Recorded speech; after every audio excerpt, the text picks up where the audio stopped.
ፈጻሚት ጉዳያት ኣሜሪካ በኤርትራ ብስነ ስርዓት መዓልቲ ሰማዕታት ተሳቲፋ ኣብ ኤርትራ ፈጻሚት ጉዳያት ሕብራት መንግስታት ኣሜሪካ ክርስቲና ማርያ ኣብቲ ብ20 ሰነ ዝተኸበረ ዝኽሪ መዓልቲ ሰማዕታት ኤርትራ ብኣካል ተረኺባ ተሳቲፋ እታ ላዕለወይቲ ዲፕሎማሰኛ ምስ ካልኦት ኣባላት ዲፕሎማሰኛታትን ህዝቢ ኣስመራን ብምዃን ካብ ማእከል ከተማ ኣስመራ እስካብ መካነ መቃብር ሓርበኛታት ኣብ ዝተኻየደ ናይ እግሪ ዑደት ብምስታፍ ኣኽሊል ዕምባባን ቢራ እዚ ተሳትፎ እዚ ኣብ መንጎ ኤርትራን ሕብራት መንግስታት ኣሜሪካን ዝነበረ ዝሑል ዲፕሎማሲያዊ ርክብ ናብ ዝሓሸ ብርኪ ንምስግጋር ዝግበር ዘሎ ምንቅስቓስ ከም ዝኾነ ፖለቲካዊ ተንተንቲ ገልጹ።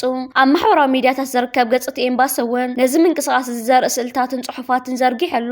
ብዙሓት ኤርትራውያን ነዚ ተሳትፎ እዚ ብኣወንታ ዝተቐበልዎ ክኾኑ ከለዉ እዚ ድማ ኣብ መንጎ ክልቲአን ሃገራት ሓድሽ ናይ ምትሕብባር ምዕራፍ ንምኽፋት ተስፋ ዝህብ ስጉምቲ ምዃኑ ይግለጽ። ኣብ ደቡባዊ ሊባኖስ 47 ሰባት ዝቐተለ ብርቱዕ መጥቃዕቲ ኣየር እስራኤል ድሕሪ ምክያዱ እስራኤልን ሕዝቦላሕን ኣብ ምቁራጽ ተኹሲ ከም ዝተስማዕምዑ ሓደ ላዕለዋይ በዓል ስልጣን ኣሜሪካ ገሊጹ። እዚ ናይ መወዳእታ ስምምዕ ዝተገበረ እቲ ሕዝቦላሕ 4 ወታደራት እስራኤል ዝቐተለሉ ውግእ ነቲ ኣብ መንጎ ኣሜሪካን ኢራንን ዘሎ ውግእ ንምብቃዕ ዝተገበረ ስምምዕ ከይዓናቕፎ ካብ ዝነበረ ስግኣት ስዒብ እዩ።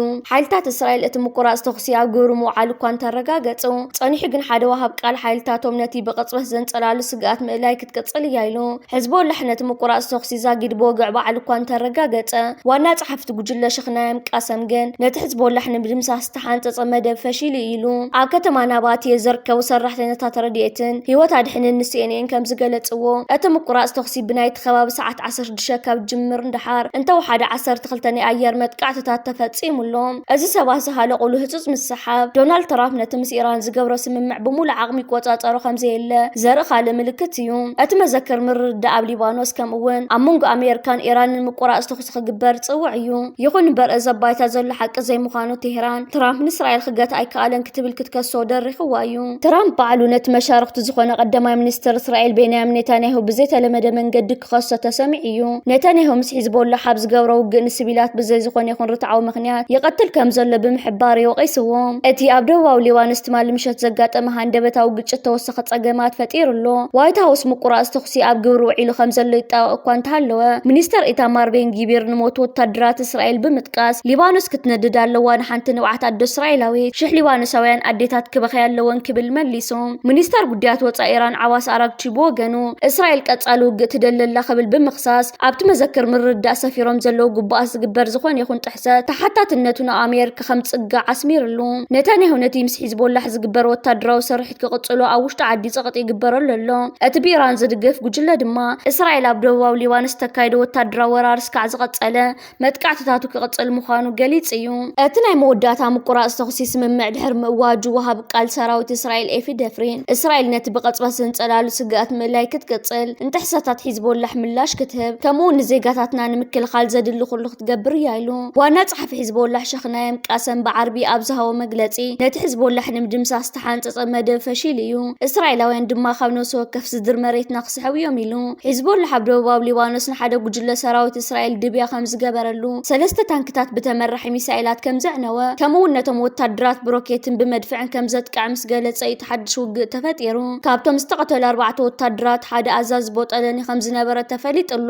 ሚኒስትር ጥዕና ሊባኖስ ከም ዝገለጾ ብሰንኪ መጥቃዕቲ ኣየር እስራኤል ኣንስትን ህጻናትን ዝርከብዎም 47 ሰባት ክቕተሉ ከለዉ 97 ድማ ቆሲሎም። እቲ ሚኒስትሪ ኣብ ዝሃቦ ተወሰኺ መግለጺ ኣብ ዞባ ናባትየ ኣብ ሓሩፍ 9 ሰባት ኣብ ሓቡሽ 7 ሰባት ኣብ ኣልዱዌር ድማ ሓደ ህፃን ዘርከቦም 6 ሰባት ተቐቲሎም። ወግዓዊ ኣገልግሎት ዜና ናይታ ሃገር እቲ ብሓሙስ ምሸት ኣብ መላእ ዞባ ናባትየ ዝተኻየደ ደብዳብ ካብቲ ኣብዚ ውግእ ዝተርኣዩ ዓበይቲ መጥቃዕትታት ሓደ ከም ዝነበረ ቀዲሙ ገሊጹ ነይሩ።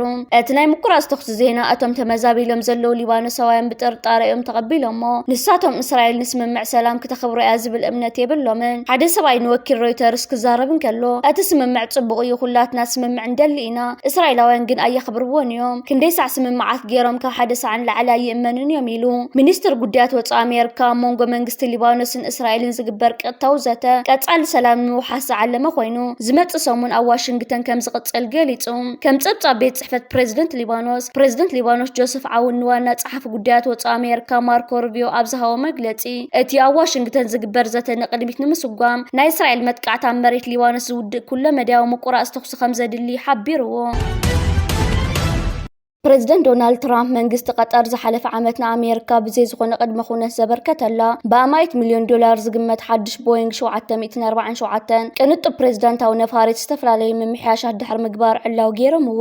ሰራዊት ኣሜሪካ ከም ዝገለጾ $400 ሚልዮን ካብ ዝግመት ዋጋ ኣብ ዘለዋ ዘቕንጡ ጃምቦ ጀት ክግበር ፀንሐ ናይ ምምሕያሽ ስራሓት ተዛዚሙ እዩ። ትራምፕ ዓርብ ማዓስከር ሓይሊ ኣየር ኣንድሩስ እታ ነፋሪት ዕላው ኣብ ዝተገበረትሉ እዋን ኣብ ዘስምዕዎ መደረ እዛ ነፋሪት እዚኣ ቅድሚ ሕጂ ዝኾነ ሰብሪ ዋብ ዘይፈልጥ ደረጃ ምቾትን ቅንጦትን ክትበርር ተለዊጣላ ኢሎም ሓይሊ ኣየር ኣሜሪካ ኣብ ዘውፅኦ ጋዜጣዊ መግለፂ እታ ነፋሪት ንጉዕዞ ፕሬዚደንት ቅድሚ ምውዓላ እተገበሩላ ምምሕያሻት ንምፍታሽ ናይ መወዳእታ ፈተና ከም ዝግበረላ ኣፍሊጡ። ከም መግለፂ ሓይሊ ኣየር ኣብታ ነፋሪት ዝተገበሩ ምምሕያሻት ድሕንነት ርክብ ተልእኾ ደገፍ ሎጂስቲክን ዝረቐቑ ናይ ቴክኖሎጂ መሳርሒታትን ዘጠቃለለ እዩ። እታ ነፋሪት ክትመፅን ከላ ካብ ዝነበራ ትሕዝቶ ተተሓሒዞም ክለዓሉ ካብ ዝኽእሉ ስግኣታት ሙሉእ ብሙሉእ ናፃ ምዃና እውን ተገሊጹ። ኣብ ውሽጣዊ ክፋልታ ነፋሪት ውስን ለውጥታት ጥራይ ዝተገበረ ክኸውን እንከሎ ኣብ ደጋኡ ክፋላ ግን ሓድሽ ቀይሕ፣ ጻዕዳ፣ ሰማያውን ወርቃማን ሕብሪ ተለኺፋ ኣላ። እዛ ቅንጡብ ቦይንግ 747 ነፋሪት ሓንቲ ካብተን ንፕሬዚደንት ትራምፕ ናይ ኣየር ትራንስፖርት ኣገልግሎት ዝህባ ኤርፎርስ ዋን ተባሂለን ዝፍለጣ ነፈርቲ ክትከውን ብቤተሰብ ንጉስ ቀጠር ንሚኒስተር ምክልኻል ኣሜሪካ ዝተዋህበት ዝሓለፈ ዓመት ወርሑ ጉንበት ነይሩ። ዜናዊ ህብቶ እታ ነፋሪት ዝሓለፈ ዓመት ምስ ተገለጸ ንመሻርክቲ ትራምፕ ሓዊሱ ካብ ዝተፈላለዩ ወገናት ተቃውሞ ለዓዒሉ ነይሩ። ነቐፍቲ ከም ዝበለ ክብሪ ዋጋ ዘለዎ ውህብቶ ምቕባል ግጭት ረብሓ ከም ዝፈጠረን ሕገ መንግስታዊ ከም ዘይኮነን ተኻቲዖም እዮም። ሕጊ ፌደራል ኣሜሪካ ሰበስልጣን ካብ $480 ንታሕቲ ጥራይ ውህብቶታት ክቕበሉ ከም ዝኽእሉ እኳ ተመልከተ። ዋይት ሃውስ ግን ነታ ነፋሪት ምቕባል ሕጋዊ ምዃኑ ፀቂጡ ተዛሪቡሎ። ብተወሳኺ ትራምፕ ስልጣን ምስ ሓደጉ ነታ ነፋሪት ንፕሬዚደንታዊ ቤት ጽሕፈት ከም ዝህብዋ ቃል ኣትኢሎ። ትራምፕ ኣብ መደረኦም ናይዛ ነፋሪት ኣሰራርሓ ፈፂሙ ዝእመነ ኣይኮነን ብምባል ንኣድኦም ገሊፆም። ብሓቂ ናይቲ ዕንጨይቲ ፅሬት፣ ናይ ውሽጣዊ ኣቑሑት ፅሬት፣ ናይ ሞተራት ፅሬት ፍሉይ እዩ። እዞም ሞተራት እዚኣቶም ኣዝዮም ብሉፃት ዝበሃል እዮም። ኣብ ዓለም ኣዝዮም ብሉፃት እዮም፣ ከምኡ ዝበለ ነገር የለን ብምባል ነታ ኣሜር ቀጠር ኣመስጊኖም። እታ ውህብቶ ቀጠር ዝኾነት ነፋሪት ቅድሚ ምውሳኻ ኤርፎርስ ዋን ተባሂለን ዝፍለጣ ናይ ፕሬዚደንት መጓዓዝያ ዝኾናን ካብ 1990 ጀሚረን ኣገልግሎት ዝህባ ዘለዋን 2747 ቢጀታት ነይረን። ካብዚኣተን ተኣረጊት ሞዴል ካብ ኣገልግሎት ከም ትወፅእ ናይ ዋይት ሃውስ ዳይሬክተር ኮሚኒኬሽን ስቲቨን ቼዋን ገሊፆም። ሓይሊ ኣየር ኣሜሪካ ካብ ቦይንግ ዝተኣዘዘ ክልተ ዓበይቲ ጀታት ተሃኒፀን ስካብ ዝቐርባ እዚ ሓዳሽ ጀት ብግዚያውነት ንፕሬዚደንታዊ ኣገልግሎት ከም ትውዕል ኣፍሊጡሎ። ቀዳማይ ሚኒስትር ብሪጣንያ ኪር ስታርመር ካብ ስልጣን ክወርድ ልዕሊ 100 ኣባላት ሰልፉ ከም ዝጠለቡ ኣብ ዝንገረሉ ዘሎ ግዜ ዋላ እኳ ስታርመር ክቃለስን ኣብ ስልጣኑ ክጸንሕን ምዃኑን ተገለጸ። ገለ ጸብጻባት ግና ሶኒ ካብ ስልጣኑ ክወርድ ምዃኑ ይእምቱ። ቅድሚ ሳልስቲ ሜከርፊልድ ዝነበረ ጎድናዊ መረፃ ተዓወተ ኣንዲ በርናም ኣባል ባይቶ ኮይኑ ስለ ዘሎ ንስታርመር ክመርሖ ከም ዝኽእል ዝንገር ዘሎ። በርናም ንመንበር ስታርመር ክርከባ ከም ዝኽእል ተሓቢሩ። ስታርመር ካብ ስልጣኑ ተወሪዱ ኣብዚ ውሽጢ 10 ዓመት ካብ ስልጣኖም ዝወረዱን ተሳዒሮም ካብ ስልጣኖም ዝወረዱ ከም ሱናክ መራሕቲ ብሪጣንያ መበል ሻድሻይ ክኸውን እዩ። ሰራዊት ትግራይ ናብ መሬት ኤርትራ ከም ዝኣተወ ተሓቢሩ። ካብ ዝተፈላለዩ ምንጭታት ዝተረኸበ ሓበሬታ ከም ዘመልክቶ ኣብ ዝሓለፉ 10 መዓልታት ሰፊሕ ምንቅስቓስ ሰራዊት ትግራይ TDF ኣብ መሬት ኤርትራ ይረአ ኣሎ። እቶም ወታደራት ብመስመር ዛላንበሳ ኣቢሎም ናብ ኤርትራ ዝኣተው ኮይኖም ኣብ ከም ጊንዳዕ፣ ዲግሳን፣ ማዓስከር ሳዋን ዝኣመሰሉ ቦታታት ሓድሽ ወታደራዊ ታዕሊም ክወስዱ ምድለዋት ይግበር ከም ዘሎ ተሓቢሩ። እዚ ስጉምቲ እዚ ካብ መጥቃዕቲ ድሮን ንምክልኻልን ሓድሽ ወታደራዊ ዝምድናን ምምስራትን ዝዓለመ ምዃኑ እቲ ዜና የርድእ። እዚ ከም ኢሉን ከሎ ውዕል ሰላም ፕሪቶሪያ ሓደጋ ከም ዘሎ ተገሊጹ። ሚኒስተር ጉዳያት ወጻኢ ኢትዮጵያ ዶክተር ጌዲዮን ጢሞቴዎስ ኣብ ለንደን ቻትሃም ሃውስ ኣብ ዘስምዕዎ መደረ ውዕል ሰላም ፕሪቶሪያ ሓደጋ ከም ዘሎ ገሊጾም ገለ ኣካላት ሕወሓት ዳግማ ይዕጠቑ ከም ዘለውን እዚ ድማ ሰላም ሰሜን ኢትዮጵያ ሓደጋ ይውድቆ ከም ዘሎና ጠንቂቖም እቶም ሚኒስተር ከም ዝበልዎ ሙሉእ ብሙሉእ ምፍታሕ ዕጥቅን DDR ምኽባር ላዕላውነት ሃገር ንቐጻሊ ሰላም ወሰንቲ ምዃኖም ኣገንዚቦም። ኣብ ምብራቕ ሊብያ ዝርከብ ገማግም ባሕሪ 15 ስደተኛታት ሓንቲ ህፃን ጓል ኣንስተይቲ እውን እትርከቦም ህይወቶም ከም ዝሓለፈ ተሓቢሩ። እታ ስደተኛታት ሒዛ ዝነበረት ጃልባ ኣብ ማእከላይ ባሕሪ ሜዲትራንያን ድሕሪ ምጥሓላ ዘጋጠመ እዩ። ካብቲ ሓደጋ ዝደሓኑ 10 ሰባት ከም ዝገለጽዎ እታ ጃልባ ብጠቕላላ 61 ሰባት ሒዛ ትጓዓዝ ከም ዝነበረት ተፈሊጡሎ። ሓለውቲ ደረት ባሕሪ ከም ዝሓበርዎ እቲ ሬሳታት ኣብ ጥቓ ደረት ግብፂ ኣብ ትርከብ ከተማ ቶብሩክ ኣብ ዝተፈላለዩ ገማግም ባሕሪ ተበታቲኑን ተበላሽዩን ተረኺቡ። ሰበስልጣን እቲ ጃልባ ብበዝሒ ሰባት ትጓዓዝ ስለ ዝነበረ ተወሳኺ ሬሳታት ክርከብ ከም ዝኽእል መጠንቀቕታ ሂቦም ኣለዉ። مبل 35 عامات معلت سماعات إيرترا واشنطن دي سي بخبر تذكروا عمل العالم زركب إيرتراوያን تمال 20 سنة مبل 35 عامات زخر معلت سماعات إيرترا بخبر ذكروا وعلم نبرت واشنطن دي سي ميريلاند فيرجينيا زخون إيرتراوያን وين أو لبهم عميق بوتا هيوم زعق أبو واحد سماعاتهم نمحداس أبرس ختم أمريكا تأكيوم وعلم الله إذن لعل 13 عامات زقت لنا زخر سنسرعات ببعمته أبتم أزيم تمثالوين بوتات واشنطن زكايد كوينو لو معمتون كميداتات نيشان واشنطن جميركا كسكابت سلماو مايات مذكرتات جفرسن باستفلالي أقبابات تذكير وعيل اللوم ناتس نسرعات تعزو وقنات كم زقلت أوا أتزغر خابترا سنسرعات وتعي إيرتراوين هاقراو من النتو من تاريك مسواتو من زلوام صنع توفاي النزر إليو بفلايد مولد يمسلقم بحبار بمستاف ناتي خاب جاقانو أوداتن أوالدن ستارخبا هاقراو حدري نغط على ولدن مسقار زلوام دليه زقول لحي نيرو حدا كابتوم لعل 3 عامتات نزخر خصاتفن كسندون صنح نبرت خمس قلت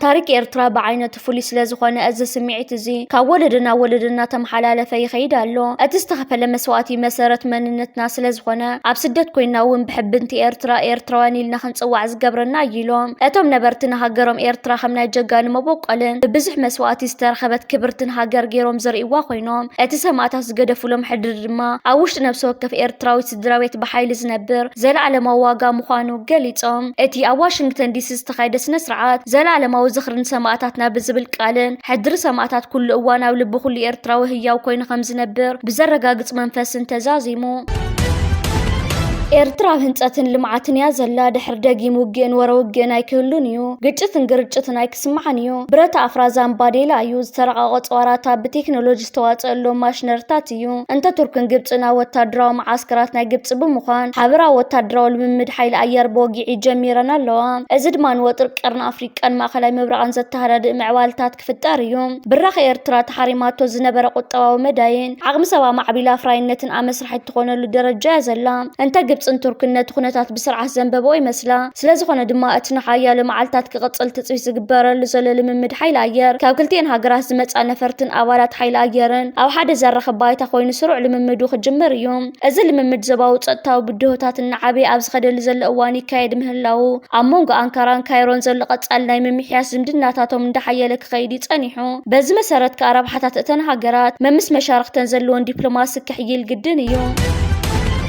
از خمزيلون كلو برهان جولا اطوار سرعت بلصقنا تشيطو إيرترا يركب كم زلو قندت حتى تنايز قداي ጌታቸው ረዳ ጻድቃን ገብረትንሳኤ ጀነራል ወደን ጠሩ ከምኡውን ዘውዱ ኪሮስ ተባሃለት ትግራዊት ወታደራዊት አዛዚት ከም ዝኾነት ኣብ ሐዋሳ ክዛረብ ተሰሚዕ ይርከብ ኣሎ ኣብ ዝሓለፈ መዓልታት ሓራ መሬት ብምባል ኣብ ክልል ዓፋር ፍንጫል ሰራዊት ናይ ትግራይ ንዑ ዘካይድን ዝእዝዙን ወታደራዊ ኣዘዝቲ ኣብ ሐዋሳ ምስ ብርሃን ጁላን ካልኦት ሰበስልጣን ናይ ስርዓት ብልጽግና ገምጋምን ርክባትን ኣካይዶም እዮም ኣብዚ ዝተኻይደ ከምዚ ዓይነት ርክባት እምበር برهان جولا سرعت بلصقنا زهوم اصوار تشيطو إيرترا يركب كم زلون فنجال سراوت ناي تግራይ ሎሚ ሓራ መሬት ብምባል ተመስረተ ኣብ ክልል ዓፋር ዝርከብ ሰራዊት ካ እትስቶ ህዋጽዋር ኣብ ክንዳብ ጥቕሚ ዘውዕሎ ሸይጡ ናብ ክልል ትግራይን ናብ ሰራዊት ትግራይን ይምለስ ስለ ዘሎም ነዘ መቀዲመ ዝጠቀስክዎም ነዚ ሓራ መሬት ብምባል ኣብ ክልል ዓፋር ሸፊቱ ዝርከብ ፍንጫል ሰራዊት ናይ ትግራይ ዝመርሑን ዘካይዱን ክስታት ኣቅሪብሎም ይርከብ ኣሎ حيل بحر إيرترا يمناوያን ገፈፍቲ ዓሳ ማሪኽዎም እቲ ብቪድዮ ዝወጽ ሓበሬታ ከም ዝሕብሮ ኣብ ከባቢ መጻወ ባብ ኤል መንደብ ካብ ወደብ ዓሰብ ርሕቕ ኣብ ዘይበለ ከባቢ حيل بحر إيرترا 4 የመናውያን ገፈፍቲ ዓሳ ብትሕቲ ቁጽጽር ኣውዒሎም እቶም ገፈፍቲ ዓሳ ናብ ክልል ማያት ኤርትራ ብዘይሕጋዊ መንገዲ ኣትዮም ብዝብል ምኽንያት እዮም ምስ ጃልቦም ተታሒዞም እዚ ስርሒት እዚ حيل بحر إيرترا ንላዕላዊ ማያት ሃገር ንምኽባርን ዘይሕጋዊ ምንቅስቓሳት ንምቁጽጻርን ዝገብሮ ዘሎ ጻዕሪ ምዃኑ ይግለጽ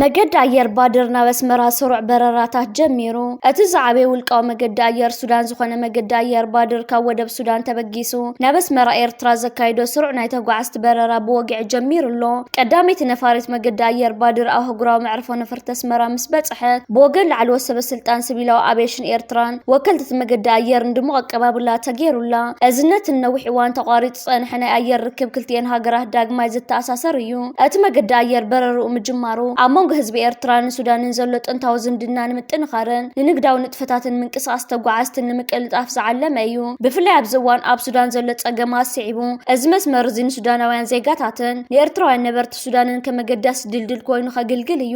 ንግዜኡ እቲ በረራ ካብ ወደብ ሱዳን ተበጊሱ ብቐጥታ ናብ ኣስመራ ዝመጽእ ኮይኑ ኣብ ሰሙን ዝተወሰኑ መዓልታት ስሩዕ በረራታት ከካይድ መደብ ከም ዘለዎ ተፈሊጡሎ። እዚ ድማ ተጓዓዝቲ ናብ ሃገራት ወሽመጥ ዓረብን ካልኦት ከባብታትን ንምኻድ ከም መሰጋገሪ ክጥቀምሉ ዕድል ክኸፍት እዩ። ምጅማር በረራ መገዲ ኣየር ባድር ናብ ኣስመራ ነቲ ኤርትራ ምስ ጎረባብቲ ሃገራትን ዓለምን ዘለዋ ንኣየር ርክብ ንምስፋሕ ትገብሮ ዘላ ጻዕሪ ሓደ ኣካል እዩ። እዚ ድማ ንዘፈር ቱሪዝምን ንግዳዊ ዝምድናታትን ዓብይ ዓንዲ ክኸውን ትጽቢት ይግበረሉ። መገዲ ኣየር ባድር ነቲ ኣገልግሎት ንምጅማር ዘድሊ ኩሉ ናይ ስራሕ ፍቃድን ቅድመ ኩነትን ካብ ክልቲአን ሃገራት ምርካቡ ኣረጋጊጽሎ። እዚ በረራ እዚ ኣብ ሰሙን እዚ ስርሑ ብወግዕ ጀመረ ኮይኑ ተጓዓዝቲ ካብ ሕጂ ጀሚሮም ትኬት ክቆርጹ ከም ዝኽእሉ እቲ መገዲ ኣየር ኣፍሊጡሎ።